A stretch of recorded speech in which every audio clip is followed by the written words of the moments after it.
Good morning, good afternoon, good evening, everyone. Welcome to our webinar, Government Initiatives to Bridge the Digital Divide, Case Study of Indonesia and Malaysia. This webinar is sponsored by KTSAT, and I will be your moderator for today. My name is Jose de Rosario. I am a consultant with NSR. By way of a brief background, bridging the digital divide has always been a primary task for governments in many countries. Here in Asia, two countries have been the most successful ones to create and implement the Universal Service Obligation projects. As the biggest users of satellite capacity, governments of both countries are becoming the rising stars, so to speak, in the market, bringing significant impact to the dynamics in the industry in Asia today. These case studies will look into the success stories of government projects in Indonesia and Malaysia and explore opportunities to expand such experiences into other countries in the regions. Without further ado, I'd like to introduce our distinguished group of panelists. We start with Mike Jeong, Executive Director for KTSAT, Abdul Razak, CEO of Numix Engineering, Eddie Sugianto, Chief Commercial Officer for PT Diwa Tunggal Putra, and finally, Mr. Aryono, Regional Sales Executive for ST Engineering iDirect. Welcome, gentlemen. So first off, please provide us with a brief introduction of your companies and outline your role in bridging the digital divide in Indonesia and Malaysia. Let's start with our satellite operator first. Mike, if you please. Yes, thank you, Jose, for introduction. I'm very happy to be here today and to introduce our company and discuss about these government initiatives. My name is Mike. I represent KTSAT. KTSAT is a satellite operator and service provider in Korea. We are 100% owned by Korea Telecom Group. We represent the satellite communication side of this Korea Telecom Group. And we do provide our satellite capacity not only for South Korea, but also Indonesia and Malaysia, where it brings us to today's webinar. I'm happy to be here with our partners and certainly the users of our capacity in Indonesia and Malaysia. That would be DTP and Numix Engineering. I'm sure it's going to be a good discussion to recap our efforts and some important points to the industry about this government initiatives being successful in these two countries. Thank you. Thank you, Mike. From the space segment, let's go to the ground segment. Ari, what's your point of view from ST Engineering, and a brief introduction, please. My name is Aryono. I'm representing ST Engineering iDirect. ST Engineering iDirect is a US-based company, but it's owned by ST Engineering, which is a Singaporean company. We've been producing ground segment technology equipment for over 20 years. Starting from the VSAT hub all the way until to the terminals, to the modems, and then any other terminals. For Indonesia and Malaysia, we've been involved in this USO programs since the inception of the USO programs by Bakti and then MCMC in Malaysia.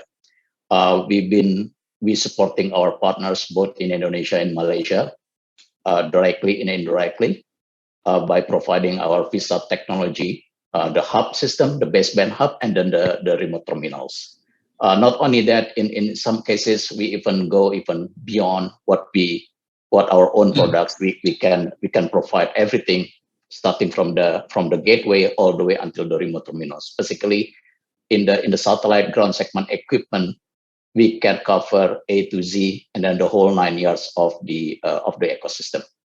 That's my short introduction. Over to you, Jose. Thank you, Ari. Let's go to Mr. Razak, please. Brief introduction of your company and digital divide program. Thank you, Jose. Yes, my name is Abdul. I'm the CEO and founder of Numix Engineering. Numix Engineering was established in 1997.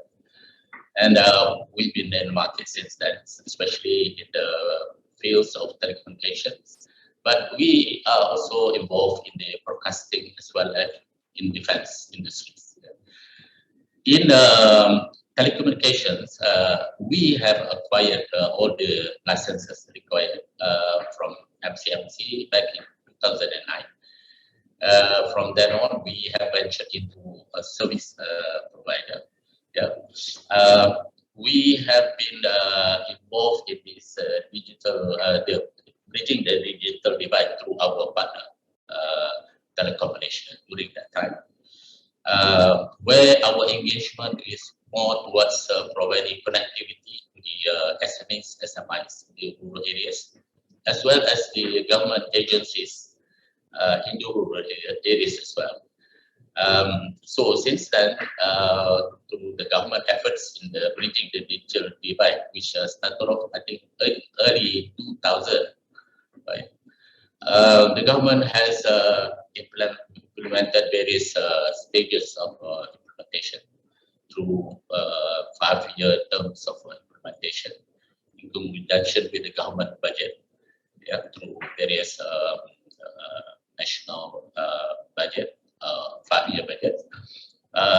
In 2020, the government has announced the latest Jendela project, which means Jendela means the window to the digital world. So whereby the focus is more towards individual or communities in the rural areas especially. And recently we have been awarded the contract for the provisioning of the internet access to the indigenous people in local language, we call it Orang Asli, where these communities are mainly in the fringes of the various states, where access is very, very difficult, and especially now in the monsoon season. Yeah. And furthermore, these communities, they are spread across the country in a few states, including Sabah and Sarawak. Numix has been awarded the contract for the whole of Peninsular Malaysia. Yeah. The aim of the government under the Jendela project is to provide user experience or the average speed of internet connectivity of 35 megabits. So for the 178 villages of the indigenous people that we have been given to provide internet access, we will require quite a large backhaul, satellite backhaul, which is more than 1,200 megabits. So in order to do that, we have to find the right transponders available to cover over Peninsular Malaysia. That's why we came to engage with KTSAT, where we found that I think KTSAT is about the only one who has such a large coverage over Peninsular Malaysia. So at the moment, we are in almost the final stage of providing this completion of this installation, which we target to be completed by end of February. Yeah. That's great. Thank you. Yeah. All right, Eddie, your experience, please, and a little bit of outline of your company. Yep. Okay. Thanks, Jose, for moderating this webinar. We've been around since 1974, actually, and then we started as a two-way communication radio company, and then, but since the year 2000, after the government deregulate the regulation, private sector can jump into internet company. We are one of the first generation internet company in Indonesia. Okay. So now we are focusing on VSAT service provider in Indonesia. We are also a data center and teleport provider, co-location provider in Indonesia. So our main focus in business in that two area, data center and teleport and VSAT service provider. Currently, we are operating 7 hubs, 5 in the south part of Jakarta. And currently, we are building 2 more hubs in Timika of Papua.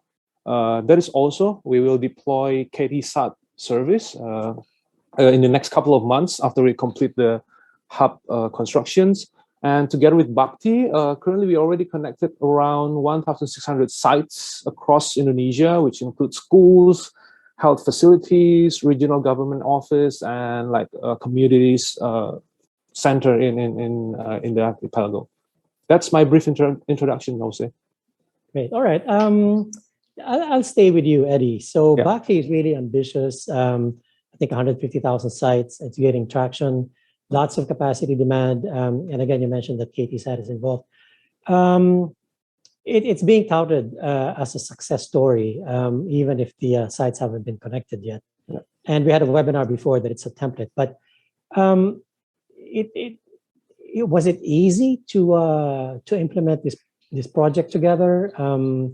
You sit right in the middle, right? Your government's the client, and then you have to work with KTSAT, you have to work with iDirect, and then you put things together. So from an ease of doing business point of view and implementing the Bhakti program, how easy or difficult has it been?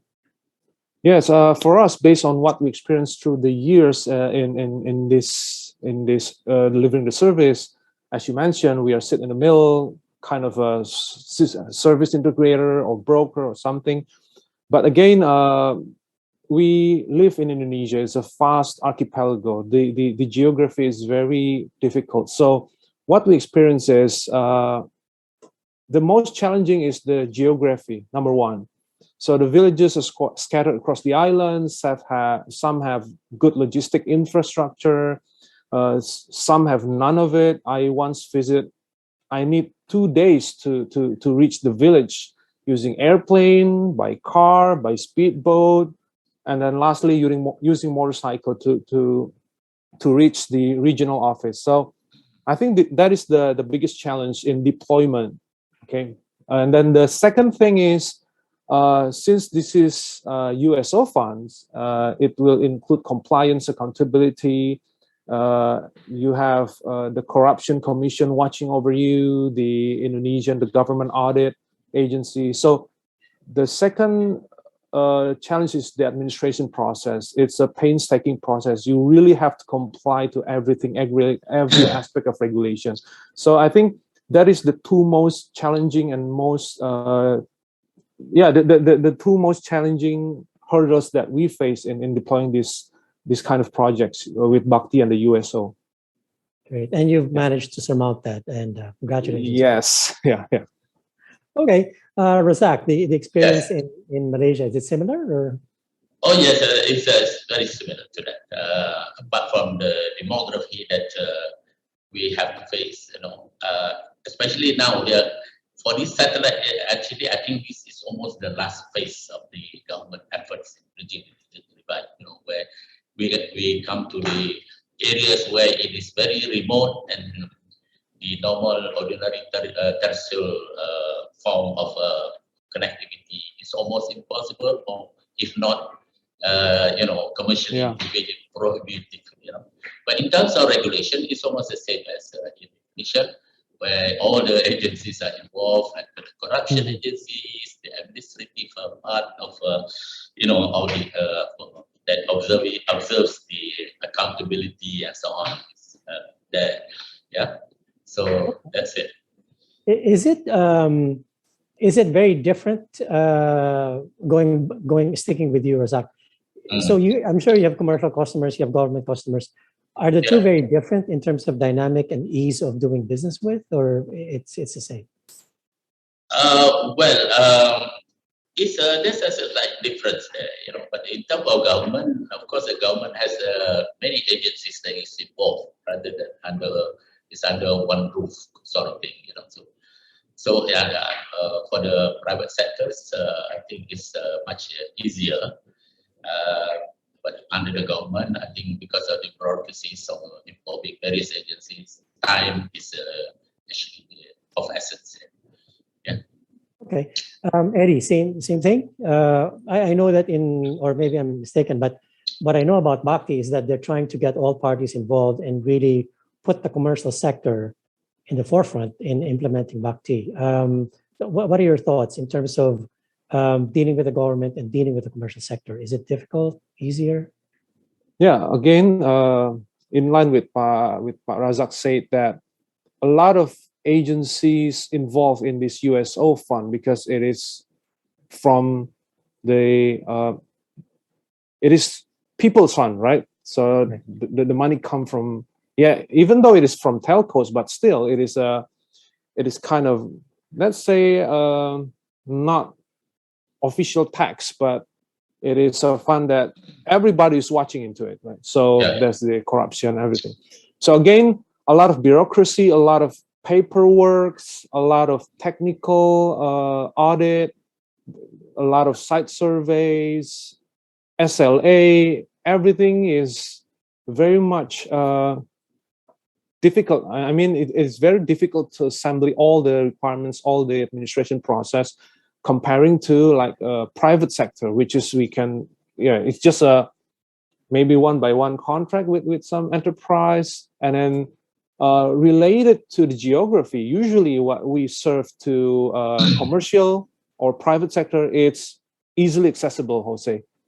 They're usually located in a very good infrastructure. You have roads, you can send this logistic easily. But again, with the government sector, sometimes they give us sites which are located in the middle of nowhere, like in a small island, in a patch of a beach, and then sometimes in the mountain slopes, like the one I told you before. I once visited a site. I need to fly there 2 hours, take the car for 10 hours, wait for the speedboat, and then take 5 hours journey with the speedboat. And then after reaching the terminal, the ferry terminal, I have to take motorcycle for another 3 hours. That's to reach the regional capital. We haven't reached the outermost village. You need another 2 days using longboat and then going upstream. So I think again, the government project is more difficult in terms of geography and also in terms of administration process. Thanks, Jose. Okay, thank you, Eddie. So sticking to the ground before we go to space, Ari, so we've heard Eddie, it's really difficult to bring, go to the site and install the equipment and your equipment. Is that the same case for you? It's government contracts are more difficult because of, first of all, the challenge in going to remote areas, and second, the bureaucracy that has to be addressed. What's your experience there? Right, Jose. For us, because our involvement is not all the way until the installation up to the site. So, but I can only imagine that for countries like Indonesia and Malaysia, 17,000 islands, and then with all problems, geographically challenging terrain and everything. So I can imagine that, the biggest challenge of Numix and DTP is how to install all those thousands of sites in the remote area. And Bhakti and MCMC, they give the timeline where they have to install and then get it up and running. So I guess there is kind of pain for them, which unfortunately I couldn't feel it because we send the equipment to the service providers. We just want to make sure that all the design is all the box is ticked off, that they provide the right size of antenna, the right size of BUC, making sure that the link budget that we do is properly done. Because for company like DTP and Numix, with the limited amount of budget given by the government, they couldn't do the installation twice or 3 times. They have to do it first thing right at the first time. Yeah. So that's our contribution. We make sure that the equipment that we send is tested in the same quality that they expect to deliver to Bhakti and MCMC, and making sure that whatever it is on the design phase, that we do it properly, so there wouldn't be any more coming to the site again to do the installation twice over or 3 times. Simply, they couldn't afford to do it many times, the installation. Yes, agree, Jose. It have to be reliable. We want to plug in, turn on, and forget, actually, so we don't have to do a revisit to the sites. Yeah, that's right. So from the equipment manufacturer point of view, most of the problems and challenges are dealt with the service providers, if I understood correctly, Eddie and Razak. Yeah. But it's getting them to get your equipment, right? So there's competition from other providers. Your challenge is not directly with the government or with the program, but in competing so that you win the contract via the service provider. Is that correct? Yes, correct. Okay. Well, I think the key here is your experience, whether you have done the sort of project before. Otherwise, it's very, very challenging. For instance, like we are given only 4 months to do this thing. Yeah, it's very, very challenging, especially now it's a monsoon season and accessibility is very, very limited. Yeah. Yeah, adding to Razak, agree that this project is somewhat is a very unique and challenging process, challenging deployment. So like the MCMC and Bhakti, they will also try to find, or they have to trust this service provider that they can deliver based on the experience, based on the technical knowledge of how to deploy, how to project management and everything. It comes into one, Jose, because like Pa Aryono, I'm strengthening his opinion that we have to do it at once because it's very difficult to reach. We can't afford to do it twice or 3 times or 4 times if we have technical failure or equipment failure, or we did the wrong link budget analysis. We can't afford that, Jose. It's very challenging. So from ground equipment, the experience, the technical prowess, the know-how, the relationship with you, those are the winning points. So going to the space segment now, Mike, what's your viewpoint? So to get into Malaysia and Indonesia, they have their own satellite programs, yet you were picked by both. So first of all, what are the challenges for you as an outsider, so to speak, to serve these countries? And what were the winning points that enabled you to do that? Okay, so yes, there are national operators in Indonesia and Malaysia, and we have chance to provide our capacity for the moment, like these days in pandemic. Of course, the demand is very high, so the satellite operators in the nations, they have their capacity, but actually the demand is increasing even faster. So we have also our chance to provide our capacity with DTP and Numix using SC engineering equipment. I think the challenges here, what Eddie, Aryono, and Razak described, I think this all really explains it's really unique specifics of the project itself.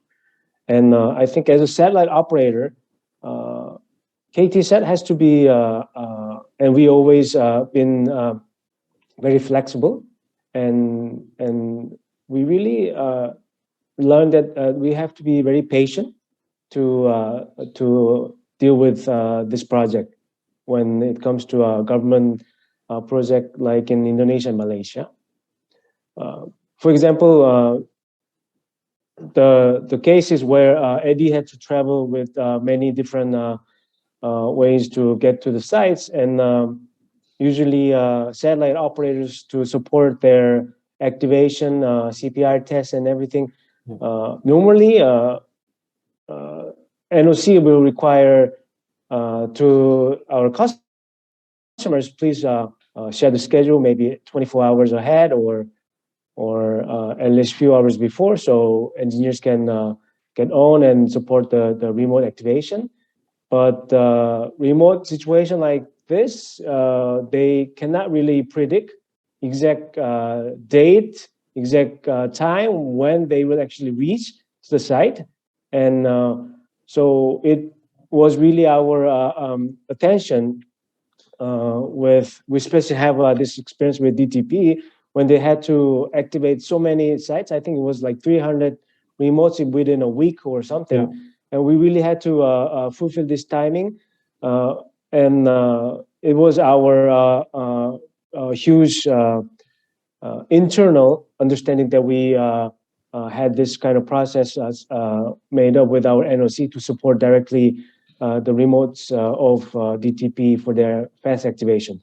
And I think this kind of flexibility is really important for the government project. When the administration will take such a long time, or there's so many agencies, parties to audit and review the process of the projects. So we understand sometimes it takes long time to wait for the signing, the closing. And as soon as it gets closed, we shake hands and we feel good. But next day, you realize you have to really support 1 week for 300 sites activation, and that's really the reality of this kind of project. And I've seen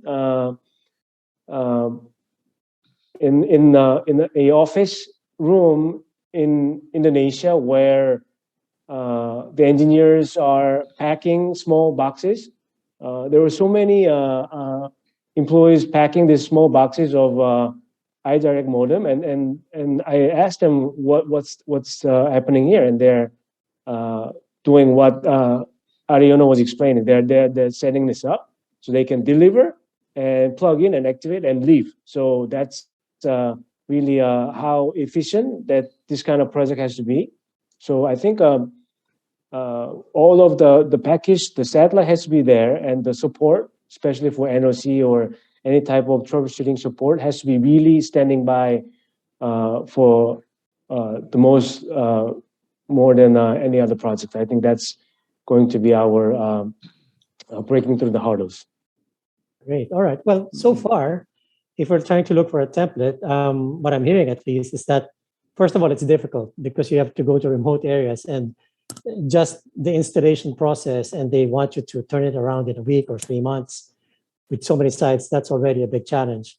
Then you have to deal with the bureaucracy. Then you have to deal with anti-corruption laws. So it's not easy, and I can appreciate that. But it seems to be working. And again, we're looking at this webinar because people, I mean, here in the Philippines, and I think it's one market that's trying to look for, an example to how to bridge the digital divide here. So are you content with the way things are in terms of government regulations, the role of government in their digital divide programs? Or do you think their role should be expanded, changed? Is there a possible extension of government's role being diversified, being part of the service provisioning, application support, etc.? Let's start with Razak. What do you think?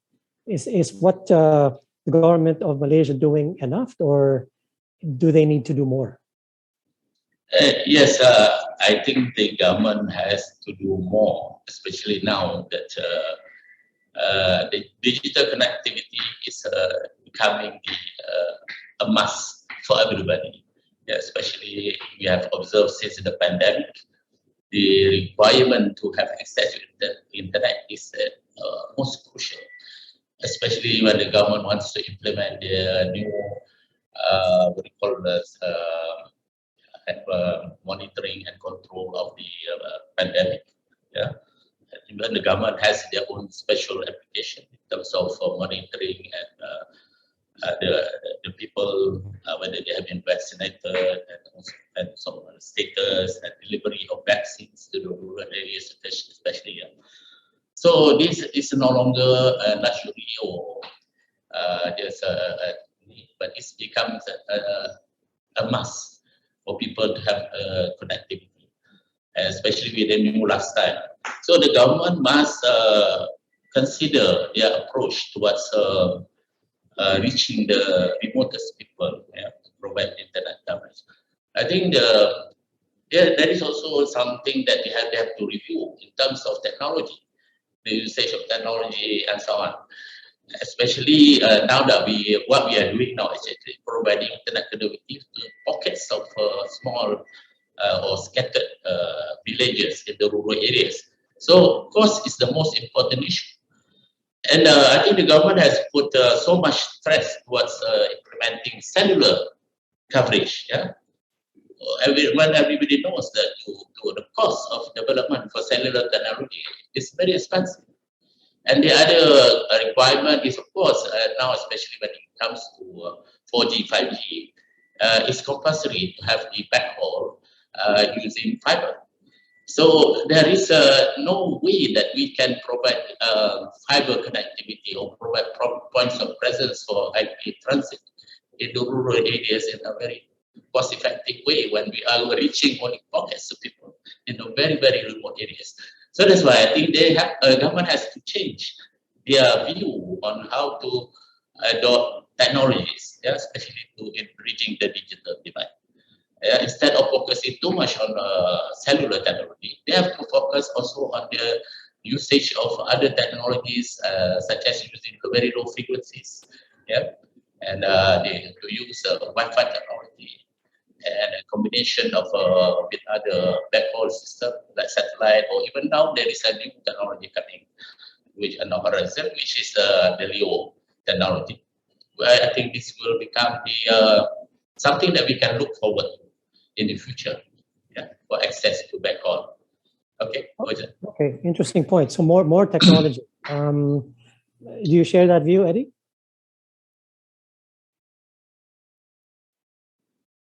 Sorry, Eddie. I think. Sorry. Yeah. Yes. Just a short one, because I think this is the first phase of the government initiatives, right? Connecting the unconnected. Like we see, especially in Indonesia with the fast archipelago. There will always be areas that are not viable for business. So, and then to get the telco infrastructure developed, right? So the government initiatives is the only way for them to get connected. And then, but I think it is not only connectivity that will be provided by the government. They will also look into the digitalization process, like bringing the industry 4.0. They start implementing the smart city, the e-gov, and then the e-learning, especially with the pandemic. We see it more and more urgency in connecting all the island, right? The 150,000 sites to be connected. So, yeah, I think in parallel, the government will also provide the content, not only the pipe to be connected. So they are looking into the content, because if you just let the people connect to the internet without any means or any, the government providing the guidelines or driving them to a more productive way in using the internet, I think it will be such a waste if we just provide the connectivity. So yeah, the government is exploring in that way. Back to you, Jose.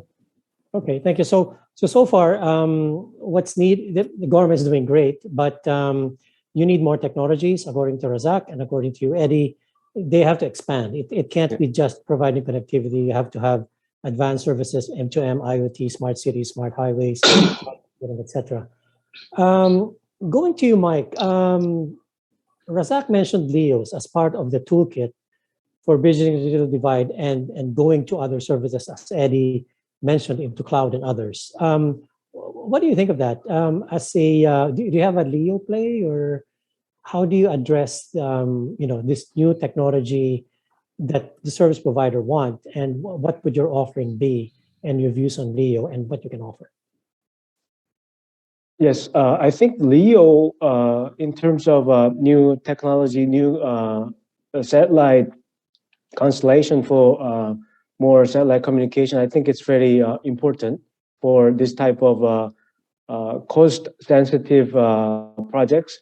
The government is obviously supporting this project, not to make a lot of money. It's for the universal service for all the people in the nation. And technology like LEO, these are basically trying to bring down the cost level of let's say the per Mbps cost, right? So I think new technologies coming in. I think it's a good news for this government initiative types of project. And from KTSAT's point of view, we are also interested in developing this new satellite program. So we are now providing our service through geo satellites, but we are still in review of many other options. There are MEOs, there are LEOs, there are other types of new technology, and KTSAT will definitely be engaging with one of the NGSO project, and I think that represents really our ambition to support this kind of government project in the future as well. Excellent. So I think you're all in line in that technology has to be developed further, and you will provide that in the future. So Ari, so LEOs have been talked about, but we know that one of the problems in bringing the cost down is the equipment side.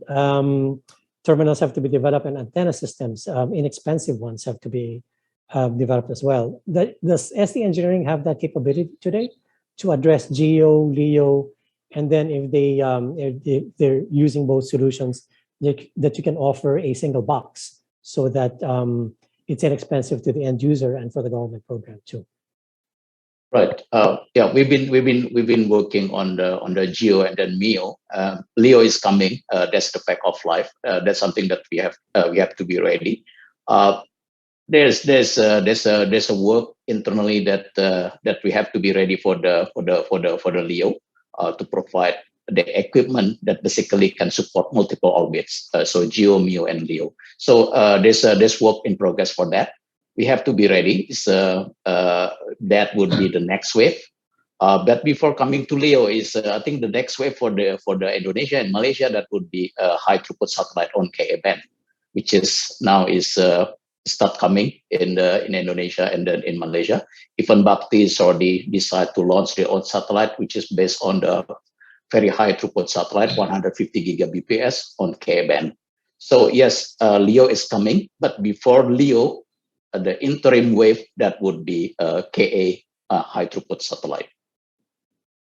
Okay. All right. So it looks like, if again, to summarize what's been said so far, so it's a complicated market, lots of technical challenges, installation challenges. It's good right now for both Indonesia and Malaysia, but you want more. There has to be more technology, probably more funding, has to be more applications, etc. And space segment side, equipment side, you're ready. Service providers are ready. So bridging the digital divide, if what I'm hearing correctly, is just a start. It can't stop there, it has to progress. And I think we're all on the same page. Yeah. But we also know, and I think Razak mentioned this, that the government wants to bring fiber or fiber-like services to remote and rural areas. And governments are also looking at terrestrial alternatives to compete with you. So our industry is very dynamic. We're competing amongst ourselves, but we're also competing outside of our industry in terms of fiber, terrestrial microwave, etc. So three interrelated questions. In your view, and I'll start with you, Mike, are satellites interim solutions today? Do they have a lifespan of 5 to 10 years because terrestrial microwave will move to those underserved areas? And if so, how do satellites remain pertinent in light of terrestrial competition? Mike, what do you think? Very good question, Jose. I think I definitely believe it's not an interim solution for this part of the world where actually this USO, USP projects are covering in this rural area. So, which means it will require more and more cost-effective solutions to continue this type of connectivity, plus the applications in the future, what Eddie also was adding. So I think how it would evolve for the next stage is going to definitely involve HTS, where it's going to be even more cost effective than today. And then eventually it will move to NGSO service, where it will even bring down more Mbps cost for the service. So actually the purpose itself is going for this region with satellite is really bring the cost down, so the terrestrial service has not much of the reason actually to cover this kind of region. Where it's divided now about this government project is actually because the calculation didn't work for the terrestrial players to cover it for their economics, for their reason it started a very long time ago to sometimes it was to keep their license. Let's say mobile operators, sometimes they went to the rural because they had to maintain their nationwide frequency rights to continue. But this kind of digital divide is really the whole new concept of the government, where they are actually providing this connectivity for everybody. So I think satellite definitely will play the major role in this part of the region. And once the technology will evolve towards KA, HTS, or LEO, then it's going to be a dominating technology to connect this part of the world, I believe. Okay. So you mentioned cost. Cost has to come down, and that's how you close the business case. And I agree totally. Ari, do you agree with that viewpoint as well? Yeah. As you know that what set apart between satellite and the terrestrial is the cost. The cost per Mbps. That's what I can say. So now is with the price of the satellite is going down because the introduction of the high throughput satellite, and we as the technology provider, we can help by giving our customer more throughput for the same megahertz, for the same US dollar. All will work together in a good harmony to come up with a good price per Mbps, per throughput. So yes, I believe, and I believe that the satellite will still be here for a long time, even more than 15 years. Take a look at the initiative that's done by some satellite operators in the region. They launched Ka-band high throughput satellite. Even the government launched the high throughput satellite in the case of Bhakti. And then some satellite operators in Malaysia, they also is going to launch Ka high throughput satellite.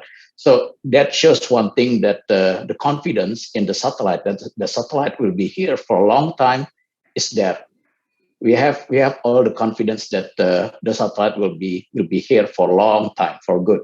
Even if the satellite connectivity eventually replaced by the terrestrial, there always a place where the government can always move this connectivity. Let's take, for example, if land is, if let's say there's basically no other place in the land for the satellite connectivity, we still have sea, we still have air. So that's why I believe that the satellite is still here for good.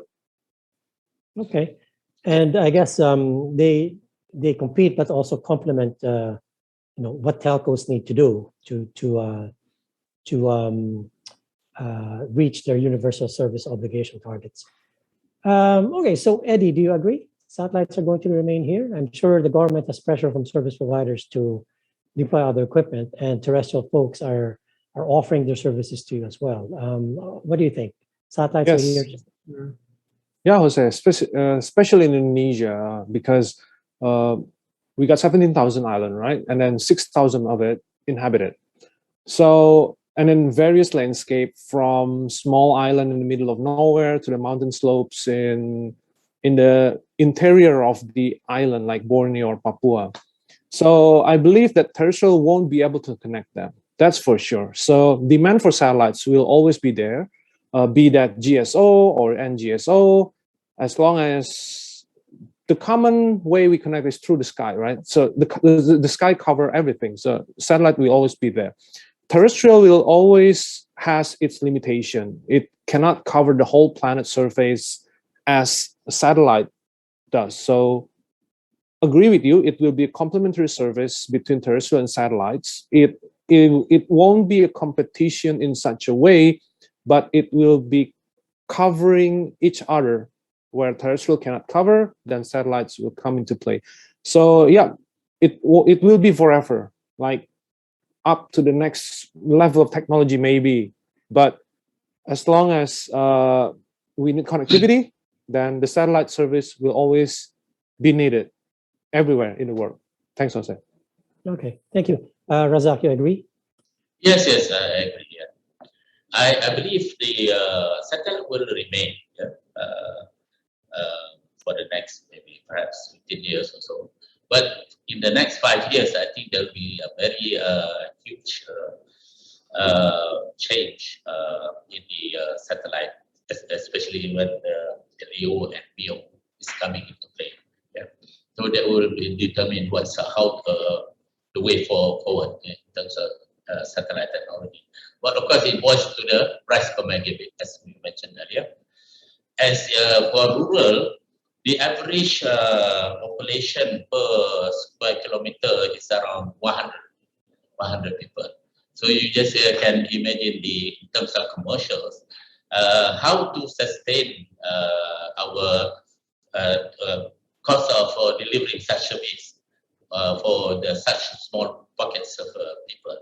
So there is some sustainability issue to think about if we were to take this task as a commercial. Therefore, I think if there is no solution to providing the much cheaper cost per megabit, as I mentioned earlier, then the government has to step in. They will have to sustain by subsidizing this over long-term period.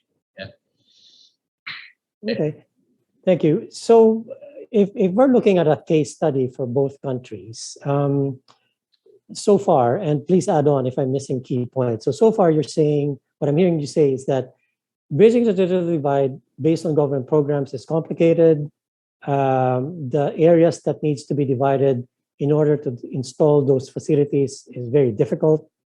Funding has to be there, regulations have to be opened, and digital divide programs is just a start. You have to open it up to next generation applications like cloud, more technologies needed, and terrestrial will, sure, it will threaten some areas, but satellites will be here to stay. Anything else that I'm missing? From the space segment, ground segment, service provider viewpoint?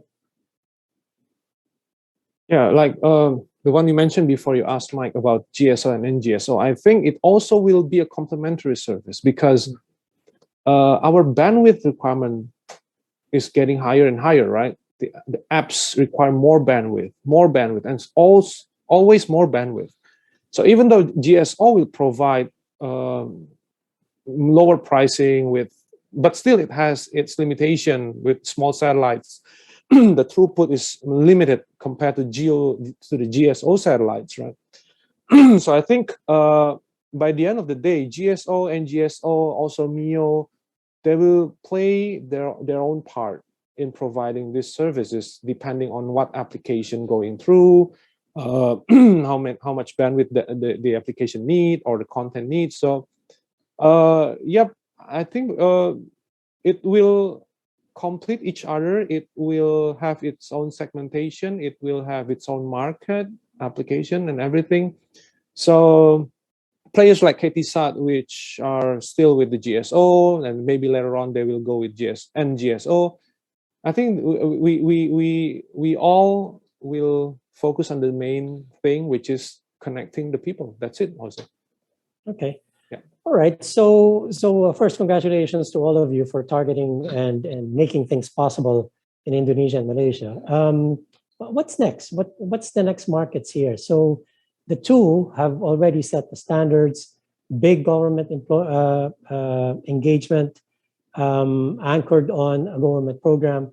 So for countries like, I guess, the Philippines, where I am, first, is this a next market? And what would you advise players within our ecosystem and other countries what to do in terms of bridging our and other countries' digital divide programs? Let's start with Mike from the space segment.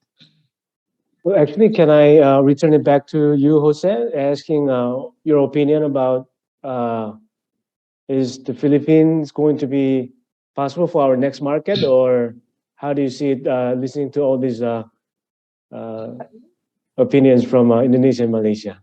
I'm biased, of course. I'm in the satellite industry, and I'm from the Philippines. But objectively speaking, we should be the next market. Laws have been written for public places and spaces to have connectivity. the digital divide has to be bridged here. The government has identified many programs, e-government, education, especially education with the pandemic, connectivity to the home, where you can run all these applications. That has to be bridged.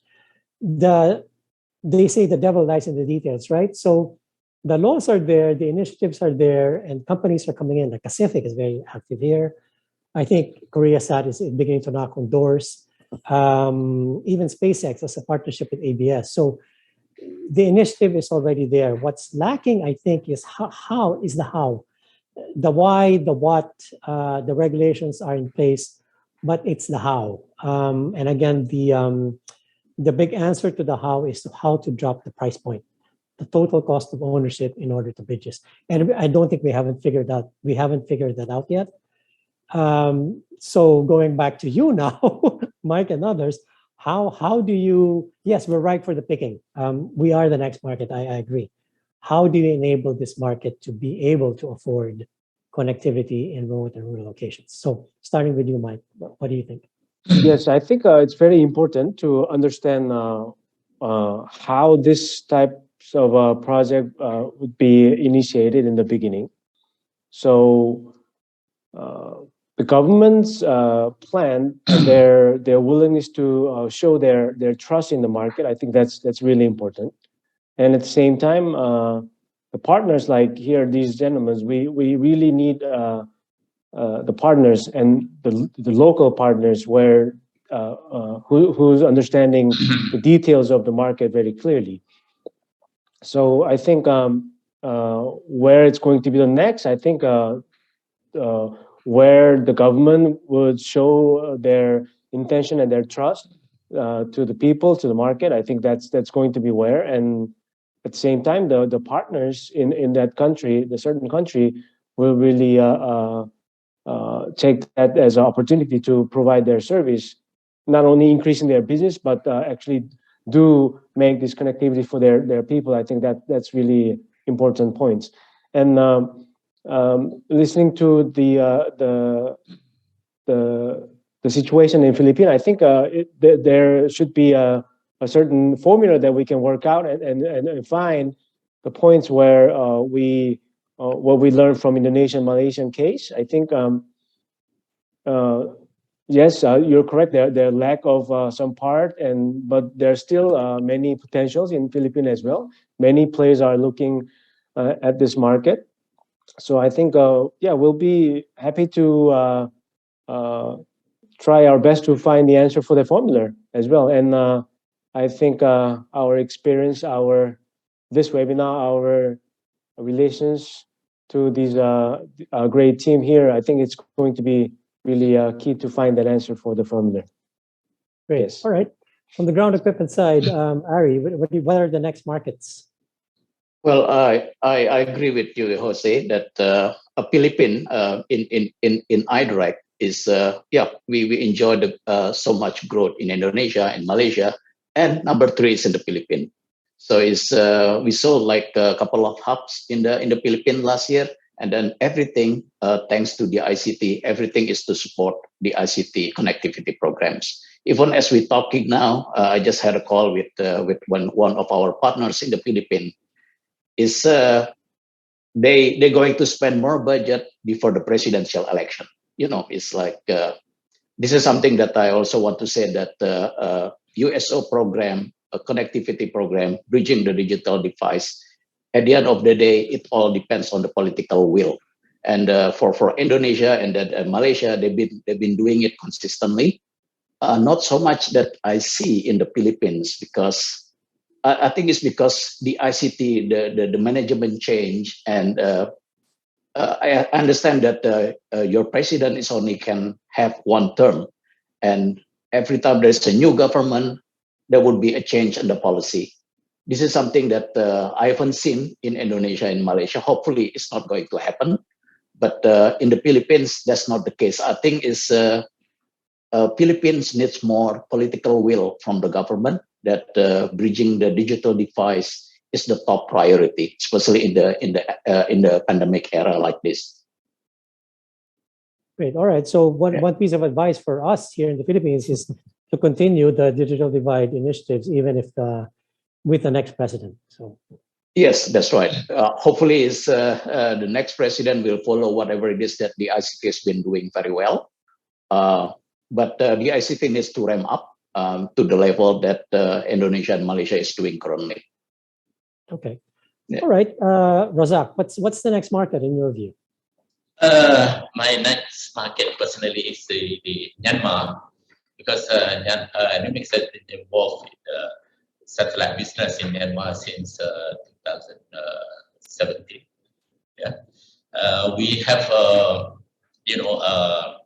we were trying to emulate what we are doing here in terms of the bridging the digital divide in the rural areas, but unfortunately, since the recent events, pandemic plus the political turmoil has disrupted our expansion towards emulating what we have done here. So hopefully, maybe next year perhaps, or this year towards the end of the year, things will change, the situation will change, and we would like to continue what we are doing already.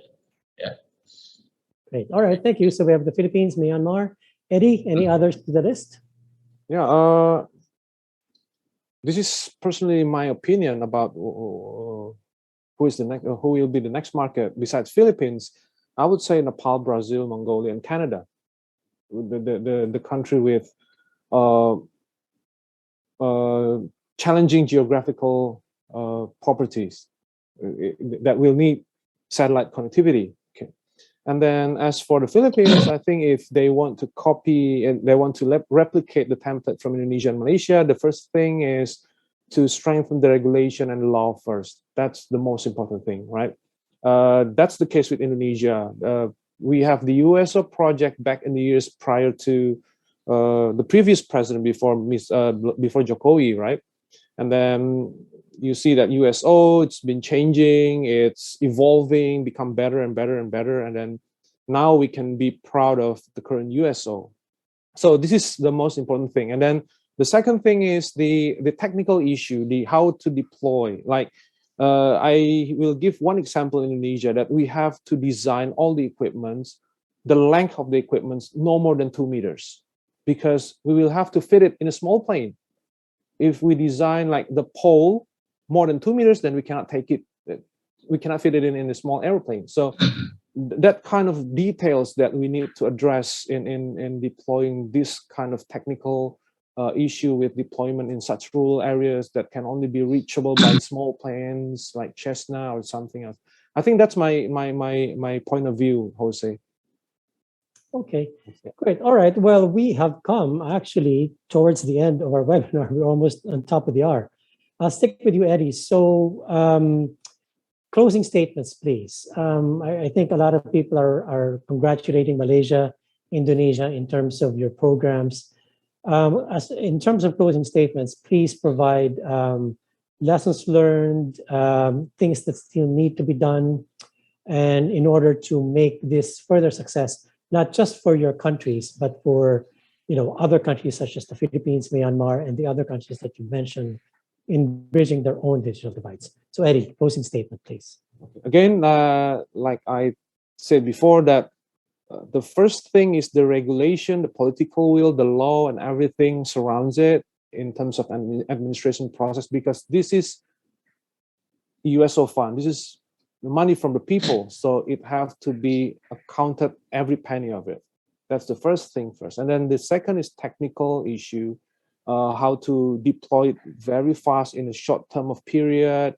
We need to reach more and more people to be connected, because again, like in Indonesia, in Malaysia, we have scattered villages. We have a very limited numbers of people concentrated in just one region or small pockets of people. So this is, as in terms of this is not viable, it's not profitable for the business entity to build. So it will always need government intervention in deploying this infrastructure.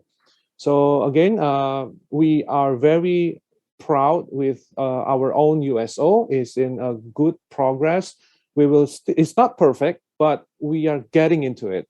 How to make things better, and then the next step for me, the closing statement is how to maximize this connection, how to bring this connection to be beneficial to both the citizen, both the government, and the world to be eventually, right? I think that's my closing opinion, Jose. Thank you. Thank you, Eddie. Yeah. Razak, closing statement, please. Yes, I think throughout my number of years of looking into this digital divide, I think the most important thing, apart from the cost, cost of development that we have to think of in order to be sustainable, we must also be innovative in the choice of technologies. As we know, the source of IP transit is now we have ideas from the satellite or terrestrial through fiber or microwave and so on. Yeah, but we have to distribute this bandwidth to the number of people so that where the cost per user or per square kilometers of coverage, it comes to the lowest level so that people can afford in order to be sustainable. Otherwise, the government has to continue subsidizing this kind of service provisioning. That's all that I can say, Jose. Thank you. Thank you, Razak. Aryono, your closing statement, please. All right. In my opinion, is the key in successful bridging the digital divide is the consistency. And then this is what has been shown by Bhakti and MCMC.